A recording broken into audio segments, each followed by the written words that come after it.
মানসিকতা। এই দৌড়াদৌড়িটা আল্লাহর এত ভালো লাগলো, আল্লাহ কয় কিয়ামত পর্যন্ত আমি এই দৌড়াদৌড়ি শুধু দেখেই যাব, দেখেই যাব। আমার দেখতে খুব ভালো লেগেছে।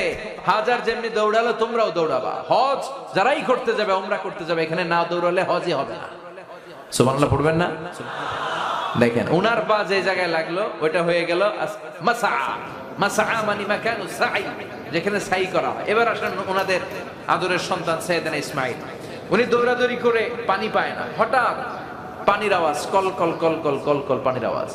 দৌড়ে এসে দেখলেন সাইয়েদনা ইসমাঈল আলাইহিস সালামের পায়ের ধাক্কায়, যেখানে উনি লাথি মারছিলেন, ওই পায়ের ধাক্কায় জমিন থেকে কল কল করে মিষ্টি পানি বেরোতে শুরু করেছে। তাইলে বাবার পা যে জায়গায় লেগেছে ওইটারে মুসাল্লা বানাইছে কে?